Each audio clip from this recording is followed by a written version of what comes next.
The morning sun cast long shadows across the agricultural colony of New Eden, its golden light filtering through the massive atmospheric processors that kept this frontier world habitable. Marcus Kane stood at the kitchen window of his modest farmhouse, watching his 8-year-old son Tommy chase their dog through the cornfields. The boy's laughter carried on the wind, a sound that had become Marcus's anchor to peace after 23 years of military service. Marcus had been one of the Navy's most decorated SEALs, a ghost who moved through enemy territory like smoke and struck with the precision of a surgeon's blade. His record was classified, buried so deep that even he sometimes wondered if those missions had been real or just nightmares. 3 Purple Hearts, 2 Silver Stars, and a Medal of Honor that sat collecting dust in a drawer upstairs. He'd earned every piece of metal through blood, sweat, and the kind of violence that left scars on a man's soul. But that was before Sarah, before Tommy, before he'd learned that there was more to life than the next mission, the next target, the next war. Sarah's death from cancer 2 years ago had nearly broken him, but Tommy kept him grounded, kept him human. The boy was everything good about this universe, innocent and bright in ways that Marcus had forgotten existed. The Galactic Federation had discovered Earth 15 years ago, and first contact had been surprisingly peaceful. Humanity was considered a minor species by galactic standards, suitable for agricultural colonies and basic resource extraction, but lacking the advanced technology or martial prowess of the major powers. The Federation's military arm, the Dominion Guard, maintained order across thousands of worlds with their superior weapons and centuries of tactical experience. Marcus had initially been suspicious of the aliens, but the Federation had kept their word. Trade flowed both ways, human colonies expanded, and for the most part, the galaxy was at peace. The Dominion Guard rarely visited backwater worlds like New Eden, focusing instead on the core systems where real threats might emerge. Tommy burst through the kitchen door, his face flushed with excitement and dirt streaking his cheek. "Dad, did you see the ships in the sky? They're huge." Marcus felt ice form in his stomach as he looked up to see the distinctive angular silhouettes of Dominion Guard cruisers breaking through the atmosphere. 3 of them, each easily the size of a city block, their dark hulls bristling with weapon emplacements that could level continents.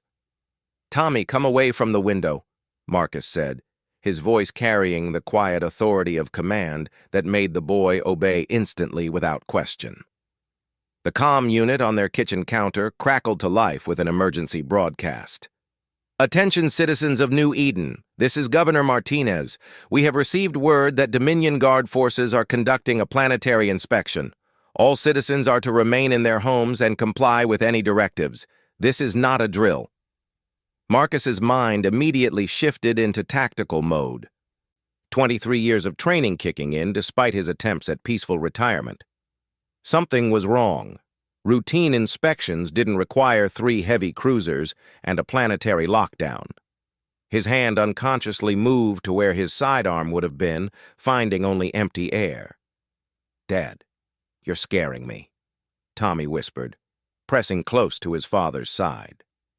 Marcus forced his expression to soften, running a hand through his son's sandy hair. "It's okay, buddy. Probably just routine stuff. Why don't you go play in your room while I figure out what's going on?"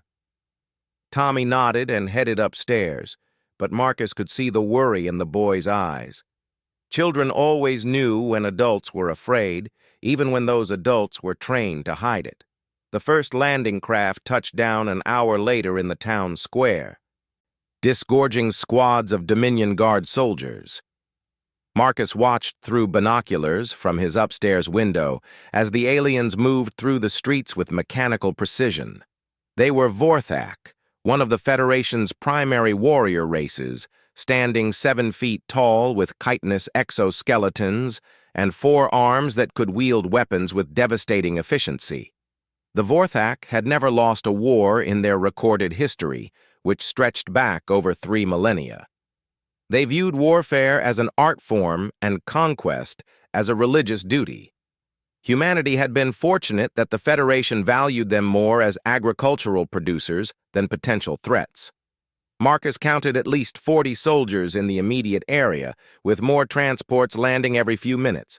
Their weapons were energy-based, capable of cutting through tank armor like paper. Against that kind of firepower, the colonists' hunting rifles and farming equipment would be useless. "Attention, human settlement," a voice boomed from massive speakers mounted on the landing craft. The words translated through universal communicators but retaining the harsh, clicking accent of the Vorthak language. By order of War Master Corthex, this colony has been designated as non-compliant with Federation agricultural quotas.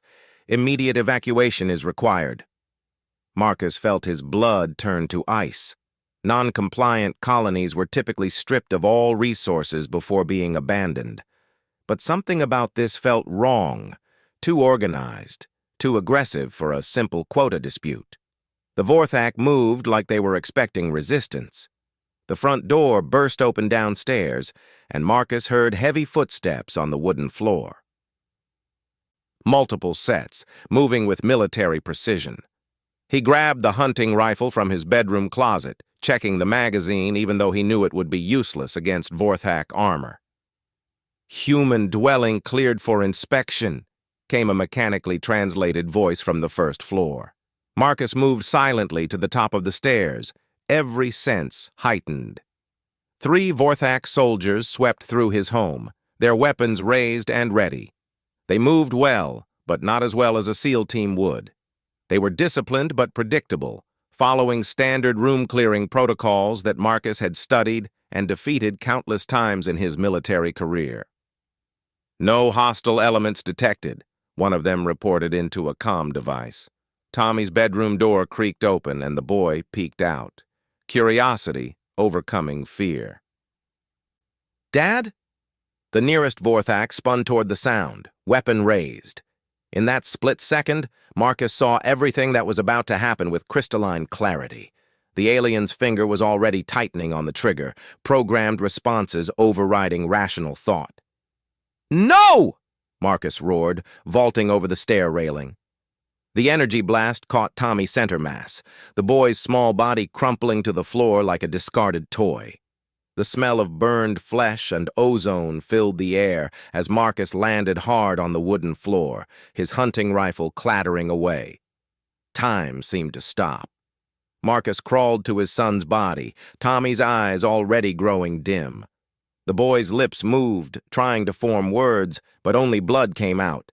In seconds, it was over. The Vorthak soldiers stood over them, weapons still raised. "Hostile neutralized," one reported with mechanical indifference. "Continuing sweep." Something broke inside Marcus Kane in that moment. Something that had been holding back 23 years of accumulated violence and death. Every mission, every kill, every nightmare that he'd buried under the facade of peaceful retirement came roaring back to the surface. He looked up at the 3 aliens, and they saw something in his eyes that made even Vorthak warriors take an unconscious step backward. It was the look of a predator that had just remembered what it was designed to do. "You killed my son," Marcus whispered, his voice barely audible. The Vorthak who had fired the shot tilted his head in what might have been confusion. "Compliance with defensive protocols. No hostile intent detected in retrospect. Error margin acceptable within operational parameters." Marcus gently closed Tommy's eyes, then stood slowly. The aliens tracked him with their weapons, but something in his posture made them hesitate. He didn't look like a grieving father anymore. He looked like death itself had taken human form. "Error margin acceptable," Marcus repeated, tasting the words like poison. "My 8-year-old son is an acceptable error margin.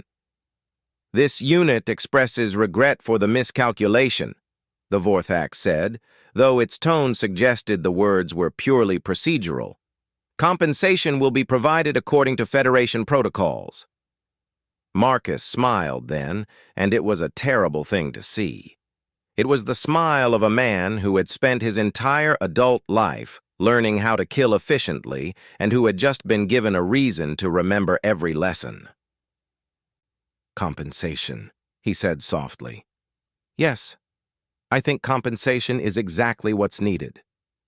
The Vorthak soldiers began to back toward the stairs, some instinct warning them that they were no longer the apex predators in this room. But Marcus made no aggressive moves, simply knelt back down beside his son's body. "Sweep complete," the squad leader reported. "Proceeding to next dwelling." They left Marcus alone with his grief, not understanding that they had just awakened something far more dangerous than any weapon in their arsenal. They had killed the child of a man who had dedicated his life to perfecting the art of war, and in doing so they had signed the death warrant for every Vorthak on the planet. Marcus held Tommy's body until the house grew dark, whispering apologies and promises in equal measure. When he finally laid the boy down, his hands were steady and his mind was clear. The farmer was gone. The father was gone. All that remained was the weapon that the United States Navy had spent decades forging in the crucible of impossible missions and classified wars. Outside, the Dominion Guard continued their inspection, unaware that they were about to discover why humanity's military record was classified, and why Earth's warriors had never been properly tested by galactic standards. Marcus Kane had been retired for 5 years, but retirement, he was beginning to remember, was just a temporary condition for men like him. The mission was about to begin again, and this time, it was personal. The last thing he did before leaving the house was to retrieve a small metal box from behind the water heater. A box that contained items he had hoped never to touch again. Inside were things that didn't officially exist: encrypted communication devices, contact codes for assets who owed him favors, and most importantly, the tools of a trade he had mastered in the shadows of Earth's bloodiest conflicts. As he stepped into the night, Marcus Kane disappeared forever. What emerged from that house was something else entirely, something the galaxy was about to learn to fear. The Vorthak patrol never saw him coming. They were following standard sweep patterns, moving in formation through the agricultural sector with the confidence of a species that had conquered half the galaxy. Their thermal sensors and motion detectors painted a clear picture of the area ahead, showing nothing but empty farmland and scattered livestock. The first soldier died when a wire-thin line cut through his neck joints, the only vulnerable spot in Vorthak battle armor. He dropped silently, his 3 companions unaware that death had passed among them like a whisper. The second fell to a precisely placed knife thrust between armor plates, the blade finding the nerve cluster that would paralyze him instantly.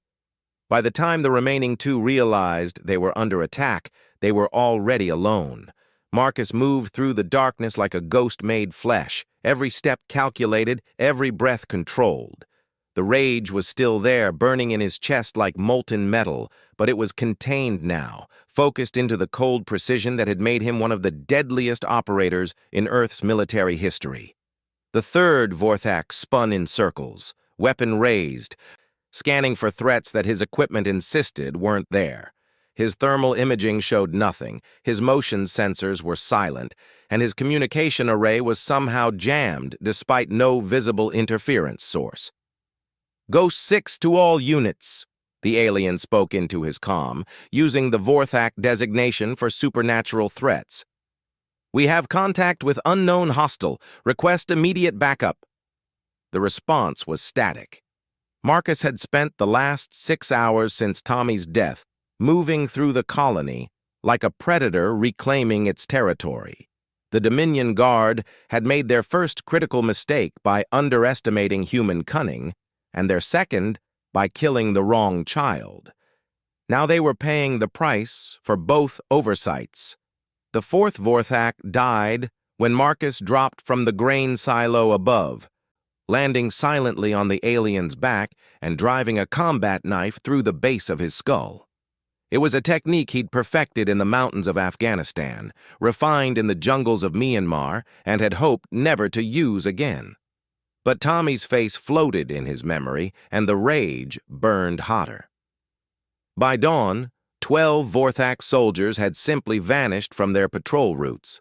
No bodies, no blood trails, no evidence except for the growing paranoia among the remaining occupation force. War Master Corthex himself had come down from orbit to investigate what his subordinates were calling impossible disappearances. Marcus watched the War Master's shuttle land from his position in the abandoned grain processing plant, noting the increased security protocols and the nervous energy radiating from the Dominion Guard troops. They were no longer moving like conquerors. They were moving like prey. War Master Corthex was an imposing figure even by Vorthak standards, standing nearly 8 feet tall with ceremonial scars marking his chitinous hide. His forearms carried weapons that could level city blocks, and his personal shield generator could deflect anything short of orbital bombardment. He had led successful campaigns against a dozen different species, earning his rank through tactical brilliance and ruthless efficiency. "Report!" Corthex commanded, his translated voice carrying the authority of absolute command. 12 soldiers missing, War Master," his lieutenant replied. "No distress signals, no bodies, no signs of struggle. They simply stopped reporting. Human resistance? Impossible, sir. These are farmers and merchants. No military training, no advanced weapons. Our intelligence indicates their entire defense force consists of 6 constables with projectile weapons." Corthex studied the tactical display, showing the colony layout. Red markers indicated where his soldiers had last reported in, forming a rough circle around the central residential area. Pattern suggests single operator with advanced training. Begin house-to-house searches, maximum aggression protocols. What Corthex didn't know was that Marcus was listening to every word through the communication array he'd salvaged from the first patrol. Human electronics and Vorthak technology were surprisingly compatible, a fact that Earth's intelligence services had discovered early in the contact process, but kept carefully classified. As the Dominion Guard forces spread out for their search, Marcus made his final preparations. The colonial maintenance tunnels that ran beneath New Eden had been mapped and memorized. Every building, every sight line, every potential ambush point was now part of his tactical awareness. The Vorthak were about to learn why human special operations forces were considered a myth by most galactic civilizations. They simply didn't believe any species could be that effective. The first house-to-house team found the Peterson family huddled in their basement, terrified but unharmed. The second team discovered the Martinez household similarly intact. By the time they reached the Henderson farm, Corthex was beginning to suspect that the disappearances weren't random guerrilla attacks. They were being hunted. The Henderson farmhouse exploded in a carefully orchestrated symphony of destruction.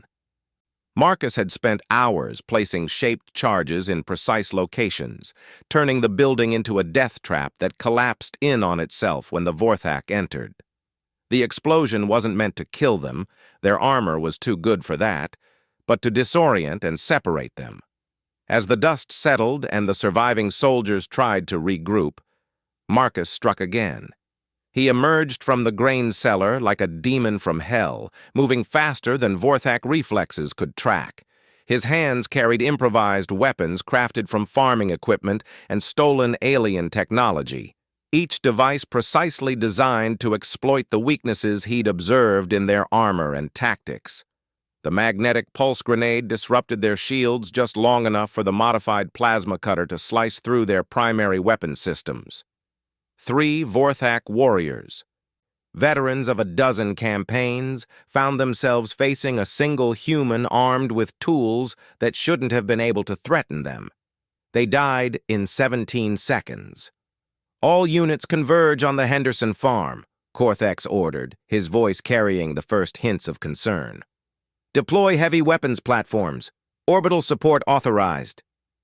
Marcus was already moving, using the tunnel system to emerge 3 blocks away before the orbital strike turned the farmhouse into a crater. The Vorthak were powerful, but they were also predictable.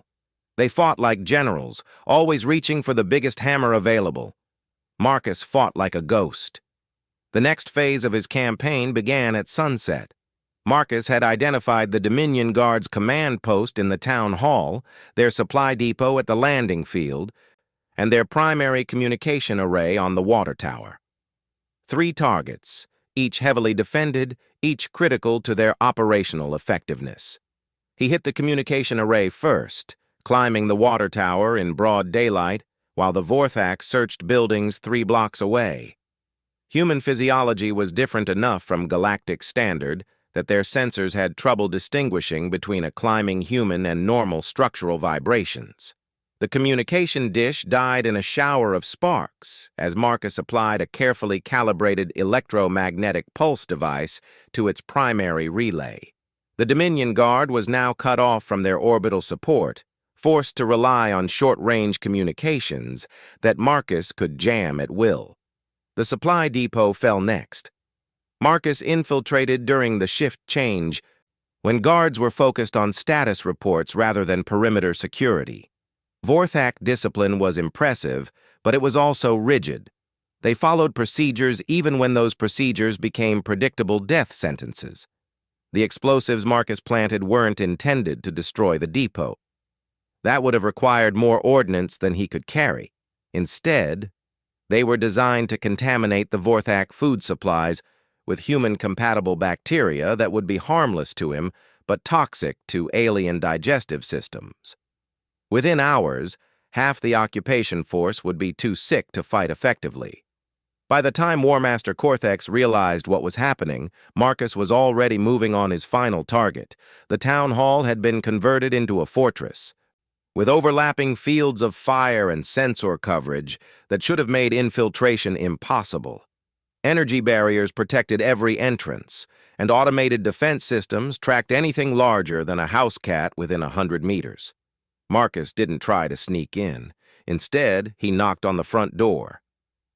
"War Master Cortex," he called out, his voice carrying across the courtyard through an improvised amplification system. "My name is Marcus Kane. You killed my son."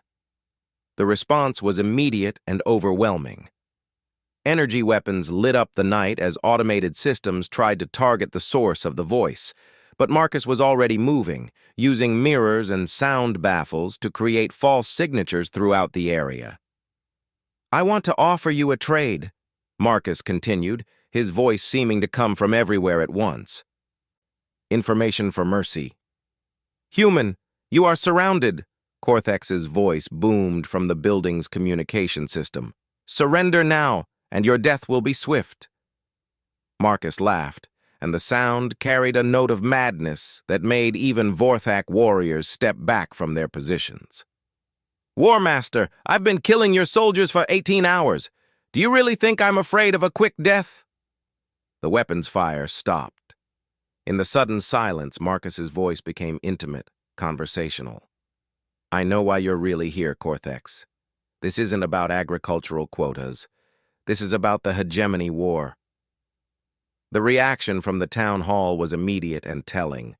Sudden movement, hurried communications, the energy signatures of weapons being charged to full power. Marcus had struck a nerve. "The hegemony's been pushing into Federation space," Marcus continued. "You're losing battles you expected to win. Your traditional tactics aren't working against their new ship designs. So you came here looking for something specific, something you think humans might have." "Impossible," Cortex replied, but his voice carried less conviction than before. "Humans lack any strategic military assets." "Do we?" Marcus asked. "Tell me, War Master, how many of your soldiers have I killed tonight? How many vanished without trace? How did a single farmer with primitive weapons neutralize a full Dominion Guard company?" The silence stretched longer this time. "You see, that's the thing about humans," Marcus said, beginning to circle the building, forcing the defenders to constantly adjust their positions. "We don't fight like you expect us to. We don't follow your rules, and we definitely don't give up when someone hurts our children." "State your terms," Korthex said finally. Marcus smiled in the darkness. "Simple. You leave this world. You report back to your superiors that humans are more dangerous than previously estimated, and you spread the word that any alien who harms a human child will answer to me personally. And in exchange?" "In exchange," Marcus said, "I let you live long enough to deliver that message."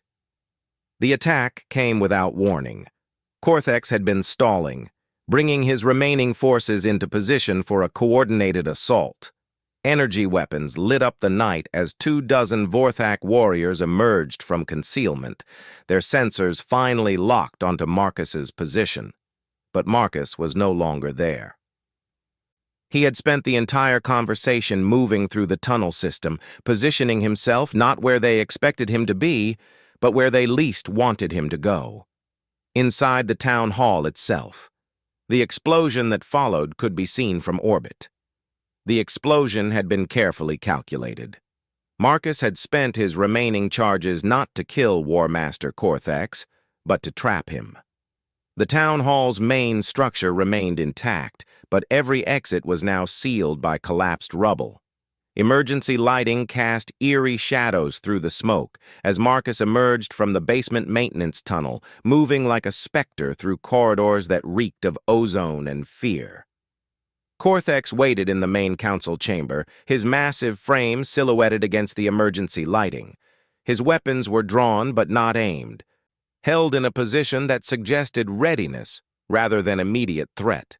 The War Master's tactical assessment had clearly reached the same conclusion Marcus intended.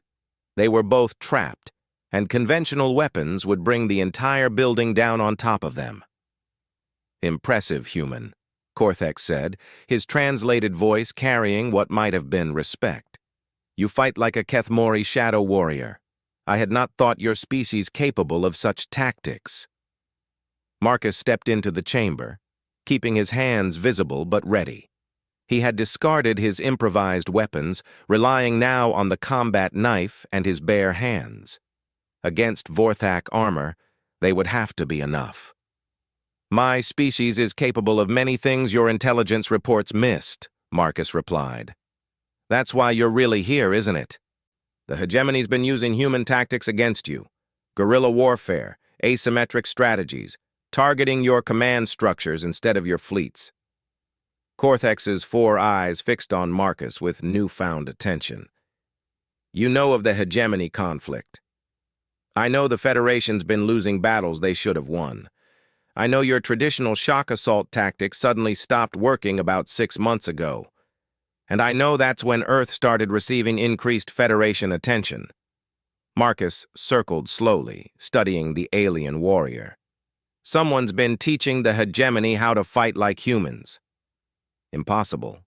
Earth's military capabilities are classified as minimal threat." Marcus smiled grimly. "That's what we wanted you to think. Tell me, War Master, what did your tactical analysis conclude about tonight's engagement?" Korthex was silent for a long moment, his mandibles clicking in what Marcus recognized as deep thought.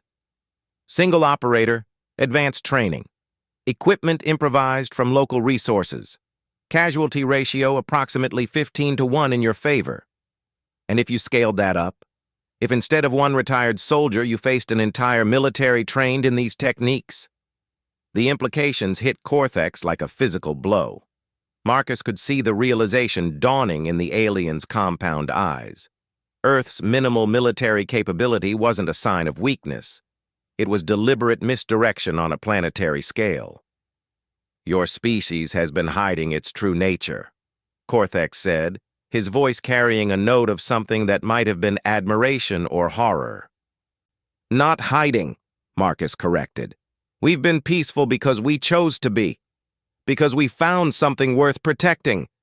His voice hardened. "But you killed my son, and in doing that, you've reminded me what we're capable of when that peace is threatened." Korthex straightened to his full height, weapons still held ready. "The death of your offspring was an operational error.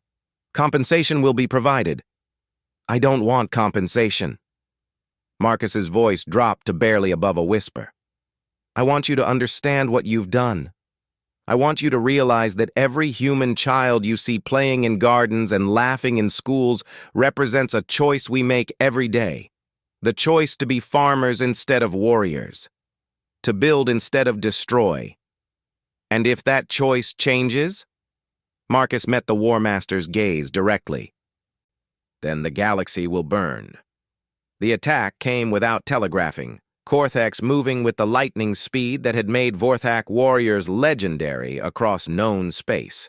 4 arms struck simultaneously, energy weapons discharging at point-blank range while monomolecular claws sought to tear Marcus apart. But Marcus was no longer where the weapons were aimed. 23 years of combat experience had taught him to read the micro-expressions that preceded an attack, even on an alien face. He dropped beneath the energy beams, rolled between Cortex's legs, and came up behind the massive warrior with his knife seeking the nerve cluster at the base of the alien's skull. The blade scraped harmlessly off armor that could withstand direct hits from anti-tank weapons. Cortex spun with inhuman speed. Backhand blow sending Marcus flying across the chamber to crash against the far wall. Ribs cracked, and the taste of blood filled his mouth, but he rolled aside just as Cortex's claws tore chunks from the concrete where his head had been. This wasn't going to be won through conventional tactics. Cortex was simply too fast, too strong, too heavily armored for a human to defeat in direct combat. But Marcus hadn't survived 2 decades of impossible missions by fighting fair. He came up throwing emergency flares stripped from the building's safety equipment, the brilliant magnesium light overloading Cortex's sensitive visual organs. Blinded, the War Master fired wildly, energy beams carving smoking gouges in the walls and ceiling. Marcus used the cover to reach the chamber's environmental controls, his fingers dancing across alien interfaces with the fluency of someone who had spent years studying Federation technology. Emergency protocols engaged, flooding the room with fire suppression foam that further limited visibility while making the floor treacherously slick. Cortex's movements became more cautious, his sensors struggling to penetrate the foam while his footing became uncertain. Marcus used every second of advantage, staying mobile, striking at joints and sensor arrays when opportunities presented themselves. But he was losing. Each exchange left him more battered, more tired, while Cortex's armor absorbed everything he could dish out. The War Master was beginning to anticipate his movements, adapt to his tactics. In a battle of attrition, there could only be one outcome. That's when Marcus heard the sound he had been hoping for, the whine of approaching aircraft engines. War Master Cortex, a new voice echoed through the building's communications system, speaking perfect, unaccented Vorthak. This is Admiral Sarah Chen of the Earth Defense Force. You are surrounded and outgunned. Stand down immediately. Cortex froze, his weapons still trained on Marcus, but his attention focused on the impossible voice coming from his comm system. Earth Defense Force does not exist. Human military capabilities are negligible. Is that what your intelligence reports told you? Admiral Chen's voice carried a note of dark amusement. Tell me, War Master, how many of your soldiers are still combat effective after tonight's engagement with a single retired operator? Through the building's damaged walls, the sound of multiple aircraft became audible. Heavy lifters by the engine note, carrying enough troops to overwhelm any remaining Dominion Guard forces. Cortex's compound eyes widened as he began to understand the scope of his miscalculation. You see, Cortex, Marcus said, using the distraction to put more distance between them. Earth's been preparing for this day since first contact. We've been studying your tactics, your technology, your entire military doctrine. We let you think we were weak because weak species don't get targeted for conquest. But species that kill human children, Admiral Chen's voice continued, get targeted for extinction. The building shook as something massive landed on the roof above them. Dust rained from the ceiling as heavy footsteps moved across the structure, and Marcus could hear the distinctive whine of human plasma cutters beginning to work on the debris blocking the exits. "Last chance, War Master," Marcus said. "Surrender now, and you might live long enough to warn your superiors about what they're really dealing with." Corthex's weapons wavered, his tactical mind clearly running through scenarios and finding nothing but failure in each one. The hegemony. They have human advisors. Former Earth Defense Force personnel who got tired of waiting for the Federation to show its true colors, Marcus confirmed. "Turns out we were right to be cautious." "How many ships does Earth possess?" Marcus smiled, and it was the expression of a predator revealing its fangs. "How many do you think we need?" The ceiling above them burst inward as human soldiers rappelled into the chamber, their powered armor gleaming with advanced technology that made Vorthak equipment look primitive by comparison. They moved with the fluid precision of units that had trained together for decades, weapons trained on Cortex from multiple angles with overlapping fields of fire. "Stand down, alien!" the lead soldier ordered, his voice carrying the authority of someone accustomed to absolute obedience. "You are under arrest for crimes against humanity." Cortex looked around at the assembled humans, his tactical assessment painting a clear picture of his situation. Outnumbered, outgunned, and facing technology that his sensors couldn't even properly analyze. His weapons slowly lowered to the ground. "I surrender," he said, the words translated with mechanical precision. "I invoke prisoner of war protocols under galactic law. Prisoner of war status requires legitimate military action," Admiral Chen said as she descended through the hole in the ceiling, her own armor marking her as someone of significant rank. "This was an unprovoked attack on civilian targets. That makes you a war criminal." Marcus stepped forward, studying the woman who had presumably commanded Earth's hidden military forces for years.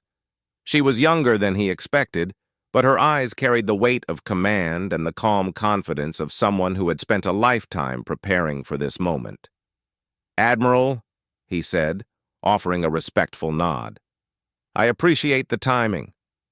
"Marcus Kane," she replied, returning the nod. "Your service record makes for interesting reading, even with half of it classified above my pay grade." "I'm sorry about your son." The mention of Tommy brought the rage surging back, but Marcus kept it contained. There would be time for grief later, after the larger picture had been addressed. "What's the situation planet-wide?" "All Dominion Guard forces neutralized or captured. Their orbital assets are being dealt with by fleet elements that have been shadowing them since they entered the system." Admiral Chen's smile was sharp as broken glass. "Turns out it's much easier to track someone when they don't know you exist." Marcus turned back to Cortex, who was listening to the exchange with growing horror as the scope of Earth's deception became clear. "You wanted to know what humans are capable of, War Master. Consider this a practical demonstration." "The Federation will respond," Cortex said, his voice carrying the desperate authority of someone clinging to familiar certainties. "Hundreds of fleets will converge on this system. Your species will be exterminated." "Will they?" Admiral Chen asked.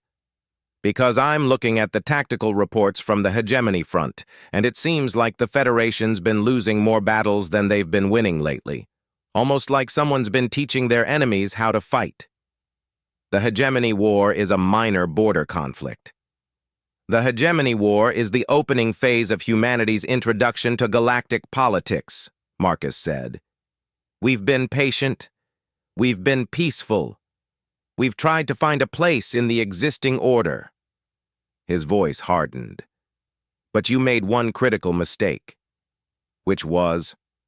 Marcus knelt beside the War Master, bringing his face close to the alien's compound eyes. When he spoke, his voice carried the accumulated weight of every human who had ever fought for something greater than themselves. "You touched our children." The implications hit Cortex like a physical blow. Earth hadn't been preparing to defend itself from galactic threats. It had been preparing to become one.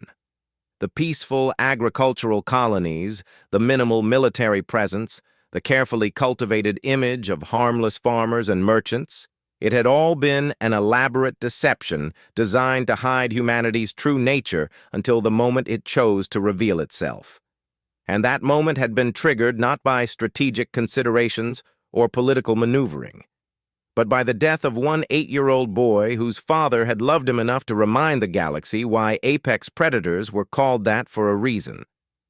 "What happens now?" Cortex asked.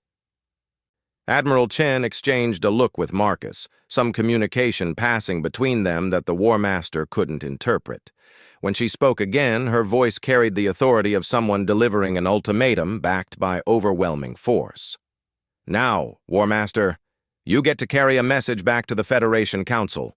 Earth is no longer interested in being classified as a minor species. We're claiming our rightful place in the galactic community, by force if necessary." "And the Dominion Guard?" "We'll find out what happens when you threaten something humanity has decided to protect," Marcus said. He stood slowly, his battered body protesting the movement, but his eyes remaining focused on the alien warrior. "The galaxy's about to learn a very important lesson about human nature." "Which is?" Marcus smiled one final time. And in that expression was the promise of a species that had spent millennia perfecting the art of war and had finally found a reason to practice it on a galactic scale. "We're not angry because we're warriors," he said softly. "We're warriors because we know what happens when someone threatens what we love." Outside, the sound of starships filled the sky as Earth's hidden fleet revealed itself to the galaxy for the first time. The age of humanity's peaceful coexistence was ending, replaced by something far more dangerous. The age of human supremacy was about to begin, and it had started with one father's love for his son and his willingness to remind the universe why humans had never truly needed the Federation's protection. They had always been the thing that other species needed protection from.